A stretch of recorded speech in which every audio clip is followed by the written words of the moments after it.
निर्वनो वध्यते व्याघ्रो निर्व्याघ्रम छिद्यते वनम तस्माद् व्याघ्रो वनम रक्षेद वनम व्याघ्रम च पालयेत।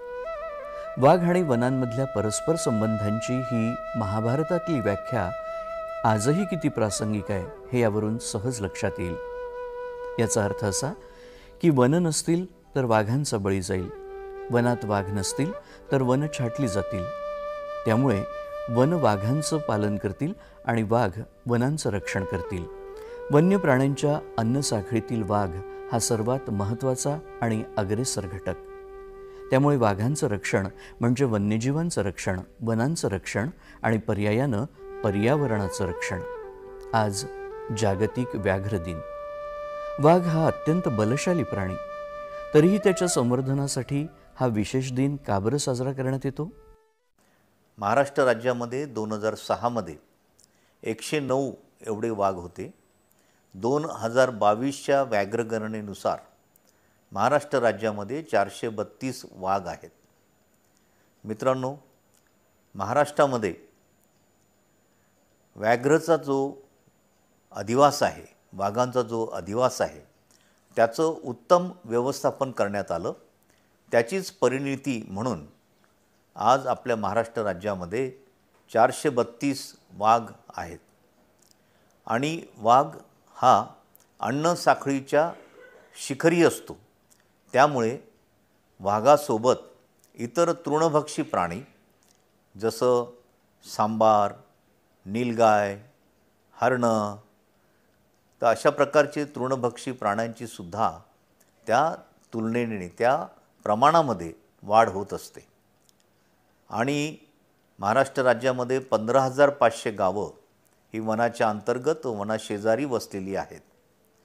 वाढत्या वन्य प्राण्यांच्या संख्येमुळे गावामध्ये शेतपीक नुकसान होत आहे किंवा वन्य प्राण्यांच्या हल्ल्यामध्ये काही व्यक्ती मृत होत आहेत। याकरता शासन नुकसान भरपाई म्हणून अनुदान देत असते। गेल्या वर्षी आम्ही 127 कोटी रुपये हे वन्य प्राण्यांपासून जे काही नुकसान होतं, नुकसान भरपाई म्हणून अनुदान वाटप केलेलं आहे। मित्रांनो, मानव वन्यजीव संघर्ष हा होत असल्याच्या अनेक बातम्या आपल्याकडे येत असतात, परंतु वाघाचं संवर्धन करून मानव वन्यजीव संघर्ष जो आहे हा मानव वन्यजीव सहजीवनामध्ये आपल्याला रूपांतरित करायचा आहे। त्याकरता आपणा सगळ्यांचं सहकार्य आम्हाला अपेक्षित आहे। मित्रांनो, आजच्या या व्याघ्र दिनी आपण सर्व व्याघ्र संवर्धनाकरता कटिबद्ध राहू। वाघांचं संवर्धन करताच मानव वन्यजीव संघर्ष कसा कमी करता येईल आणि मानव वन्यजीव याचं रूपांतर मानव वन्यजीव सहजीवनामध्ये कसं करता येईल यासंबंधी आपण एकत्र येऊन विचारविनिमय करूयात आणि तसं करण्यासाठी आपण कटिबद्ध राहूयात। परत एकदा मी आपणा सगळ्यांना आजच्या व्याघ्र दिनाच्या शुभेच्छा देतो। वाघ हा निसर्गातील कीस्टोन प्रजातीपैकी एक। 20व्या शतकाच्या सुरुवातीला भारतात वाघांची संख्या अंदाजे 1 लाख इतकी होती। त्यापैकी 1970च्या सुरुवातीला केवळ 1700 वाघ उरले। भारत सरकारनं त्यांच्या अस्तित्वासाठी कंबर कसली आणि 1972 मध्ये वन्यजीव संरक्षण कायदा अस्तित्वात आला। 1973 मध्ये प्रोजेक्ट टायगर हा प्रकल्प सुरू करण्यात आला। या प्रकल्पामुळे 1990 सालापर्यंत चांगलं यश मिळालं आणि वाघांची संख्या 4500 पर्यंत पोहोचली। वाघ हा संरक्षित प्राणी असून त्याची शिकार करणं हा दंडनीय अपराध आहे। परंतु आंतरराष्ट्रीय माफियांनी भारतीय वाघांना लक्ष्य केलं आणि चोरट्या शिकारीत वाढ झाली। यामुळे वाघांच्या संख्येत घट होऊन ही एक आंतरराष्ट्रीय समस्या होऊ लागली। दिनांक 29 जुलै 2010 रोजी रशियातील सेंट पीटर्सबर्ग इथं व्याघ्र संवर्धनासाठी उपाययोजना करण्याच्या दृष्टीनं एक शिखर परिषद आयोजित करण्यात आली। याच परिषदेत 29 जुलै हा दिवस जागतिक व्याघ्र दिन म्हणून साजरा करण्याची घोषणा करण्यात आली। महाराष्ट्रात आणि विदर्भात टायगरच्या एवढं भूमिका लोकांमध्ये आणि ते संरक्षण मागे मला तरी वाटते की खूप लोकांची तळमळ आहे आणि प्रत्येक ठिकाणी तर गावागावी वाघोबाची मंदिर आहे, वाघदेवची मंदिर आहे. म्हणजे गावाची एंट्रन्समध्ये सुरुवातीमध्ये तो वाघदेवची मंदिर असतं. म्हणजे ते विलेज की प्रोटेक्शन वाघमध्ये होते असं लोक इथे विश्वास करत आहे. आणि देवी देवतांचे वाहनसुद्धा वाघ असं आहे. वाघ हे कीस्टोन स्पीशीज आहे. जर समजा वाघ असले की तिथलं इकोसिस्टम चांगलं असणार आणि त्याच्यापैकी सर्व व्यवस्था चांगली असणार असं हे सायंटिफिकली प्रूव्हन आहे. आणि सध्या तरी फक्त जगात 13 देशमध्ये वाघ आहे आणि त्याच्यापैकी India is leading. And last year आपण टायगर प्रोजेक्टच्या 50 इयर्स पण साजरे केले होते. आणि त्याच्यात PM सरांनी सुद्धा एक प्रोजेक्ट जो इन्क्रीज ऑफ टायगर नंबर्स त्यांनी रिलीज केला आहे. असं ॲक्च्युली टायगर प्रोटेक्शन एक चॅलेंजिंग आहे. म्हणजे त्याच्या हॅबिटेट आपली कमी होत चालला आणि ते डेव्हलपमेंट त्याच्यामध्ये आहेतच. आणि एक प्रत्येक वाघाला त्याची एरिया लागतं आणि ते चांगली प्रोटेक्शनमध्ये वाघांची संख्या जी कमी होत झालेली ते आता परत वाढ झालेली आहे. वाघांच्या नैसर्गिक अधिवासांच्या संवर्धनासाठी जागतिक पातळीवर प्रयत्न करणं, त्याबद्दल जनजागृती करणं आणि वाघांच्या संवर्धनासाठी येणाऱ्या समस्यांवर उपाययोजना करणं हा जागतिक व्याघ्र दिन साजरा करण्यामागचा महत्त्वाचा उद्देश. 2014-15 जेव्हा कटनी गँग महाराष्ट्र राज्यामध्ये कार्यरत होता आणि त्यांनी बरेच वाघांची नृशंस हत्या केली होती, त्यावेळेस आपण त्या गँगवर आपण प्रतिबंध घातला. आणि त्यानंतर ते एक कारण. दुसरा, हॅबिटॅट डेव्हलपमेंटचे बरेच कामे आम्ही आमचे क्षेत्रामध्ये केलेले आहेत. महाराष्ट्र राज्यामध्ये 6 व्याघ्र प्रकल्प आहेत, त्याच्यामध्ये 5 व्याघ्र प्रकल्प विदर्भामध्ये आहेत. या 5ही प्रकल्पामध्ये चांगले हॅबिटॅट डेव्हलपमेंटचे कामामुळे खूप हर्बिवरस पॉप्युलेशन वाढली आणि त्याशिवाय त्याचे मागे कार्निवरस पॉप्युलेशनसुद्धा खूप वाढलेली आहे. या वाघांची संख्या वाढल्यामुळे आता सध्या आपण मॅन ॲनिमल कॉन्फ्लिक्टची सुद्धा खूप समस्याच्या समोर आपण जातो आहे. याच्या बाबतीत विभागाने चांगली योजना आखलेली आहेत. या योजनामध्ये बरेच कंपोनेंट्स आहेत. त्याच्यामध्ये एक आहे श्यामाप्रसाद मुखर्जी योजना. ज्या योजनेचे हे पालन करून आपण गावांचा किंवा गावकऱ्यांचा वनावर अवलंबन कमी करण्याचा प्रयास करतो आहे. त्यांना जे जंगलामध्ये लाकूड किंवा इतर सामग्रीसाठी जायचं असते ते आपण त्या गावामध्येच पुरवठा करतो आहे. त्याचा अवेअरनेस कॅम्पेनसुद्धा आपण खूप मोठ्या प्रमाणात गावामध्ये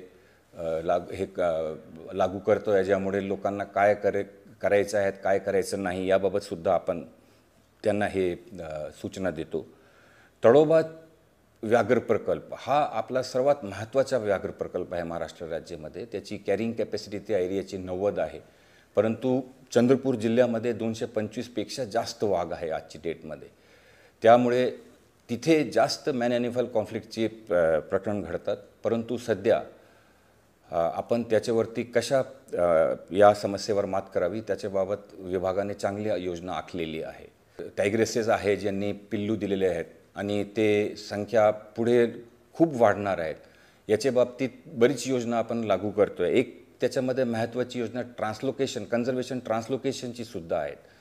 चंद्रपूर भागात जिथे वाघांची संख्या खूप वाढलेली आहे त्या संख्येला कमी करण्याकरिता आपण कन्झर्वेशन ट्रान्सलोकेशन करून काही टायग्रेसेसला आपण नवेगाव नागजिरामध्ये स्थलांतरित केलेलं आहे. पुढे सुद्धा STRमध्ये यानी की सह्याद्री टायगर रिझर्वमध्ये सुद्धा 8 वाघांना स्थानांतरित करण्याची आपली योजना आहे. मानव वाघ संघर्षाची दरी कमी करणं आणि पर्यायानं निसर्गाचं संवर्धन करणं याकरता अनेक उपाययोजना करण्यात आल्या आहेत. पेंच टायगर रिझर्व जे आपण महाराष्ट्र आहे ते आपण टायगर संवर्धनासाठी बरेच आपण नवीन गोष्टी आता आपण करत आहोत. पहिले आपण पाहिलं तर हे NFCC जे प्रोजेक्ट आहे, इको रिस्टोरेशनचे जे प्रोजेक्ट आहे, त्यामध्ये जे टोटलाडो कॉलोनी होता ते कॉलोनी डिमॉलिश करून आणि त्या ठिकाणी आपण हॅबिटेट डेव्हलपमेंटचे काम केलं आहे. आणि NFCC म्हणजे NFCC आणि नाबार्ड द्वारा हे फंडेड प्रोजेक्ट होता. आणि मागच्या 5 वर्षामध्ये हे इको रिस्टोरेशनमध्ये पूर्ण एरियाचे जे हे स्वरूप आहे ते बदललेलं आहे. आणि या भागात जे आपण पहिले डिग्रेडेड स्वरूपात आपण पाहत होते ते आता पूर्णपणे रेज्युनेट झालेलं आहे. आणि इथे आपण टायगरचं हॅबिटेट निर्माण झालेलं आहे. तर हे सगळे गोष्टीमुळे आपण पेंच टायगर रिझर्व पण पुढे जात आहे. आणि त्यासोबत जे या भागामध्ये जे कमिटी आहे ते पण फॉरेस्ट डिपार्टमेंट सोबत जुळत आहे. आणि हे दोन्ही मुळे आपला जे कन्झर्वेशन जे आहे टायगरचं जे कन्झर्वेशन आहे ते अजूनही जास्त सस्टेनेबल आणि रोबस्ट होत आहे. वन खात्याच्या सर्वेक्षणामध्ये मागील 5 वर्षात वाघांच्या मृत्यूच्या दरामध्ये लक्षणीय घट झाल्याचं दिसून आलंय. नैसर्गिक, अपघातग्रस्त, शिकार, विद्युत प्रवाह किंवा इतर काही कारणांमुळे दुखापत झालेल्या वाघांना संजीवनी देण्यासाठी वन्य प्राणी बचाव केंद्र स्थापन करण्यात आली आहेत. गोरेवाडा प्रकल्पामध्ये मध्य भारतातलं सर्वात मोठे वन्य प्राणी बचाव केंद्र आहे, जिथे आपण आता उभे आहोत. या बचाव केंद्रामध्ये विदर्भातून जेवढे वन्य प्राणी ज्यांना मदतीची गरज असते असे सर्व वन्य प्राणी या बचाव केंद्रात येतात. याच्यामध्ये प्रामुख्याने आमच्याकडे येणारे जे प्राणी आहेत याच्यामध्ये वाघ, अस्वल आणि बिबट हे प्राणी येतात. तर ज्या वेळेला जंगलामध्ये अशी परिस्थिती होते की एखाद्या वाघाला, बिबट्याला किंवा एखाद्या वन्य प्राण्याला मदतीची गरज असते, अशा वेळेला त्या वन्य प्राण्यांचा बचाव केला जातो वेगवेगळ्या पथकांद्वारे आणि पुढच्या देखभालीसाठी ते प्राणी आमच्याकडे आणले जातात.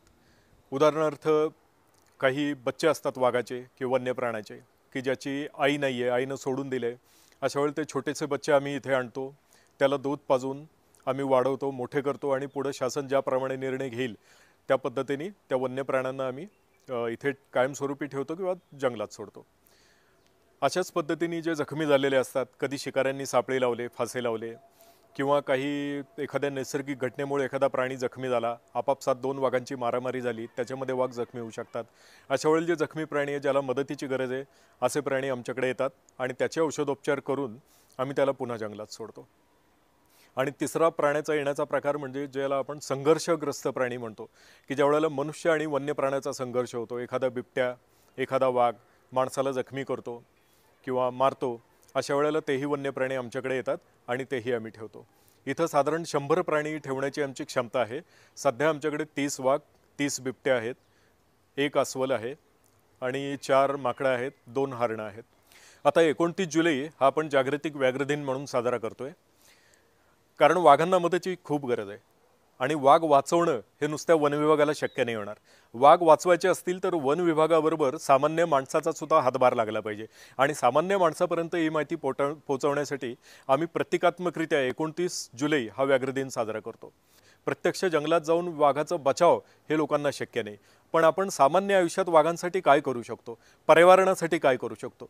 प्रत्येक सामान्य माणसानं पर्यावरण वाचवण्यासाठी टाकलेले एक पाऊल हे वाघाच्या संवर्धनाकडे आपल्याला घेऊन जाणार आहे. त्याच्यामुळं आज या व्याघ्र दिनाच्या निमित्तानं मी लोकांना एवढीच विनंती करेल की पर्यावरण वाचवा आणि स्वतः सुरक्षित राहा. परस्परोपग्रह जीवानाम या सूत्रानुसार सर्व जीवन परस्पर समर्थन आणि परस्परावलंबनानं एकत्र बांधलंय. यातली एक जरी कडी निसटली तरी संपूर्ण जीवसृष्टीला त्याचे दुष्परिणाम भोगावे लागतात. वाघ ही तर या जीवसृष्टीतील एक महत्त्वाची कडी आहे, हे निर्विवाद सत्य आहे.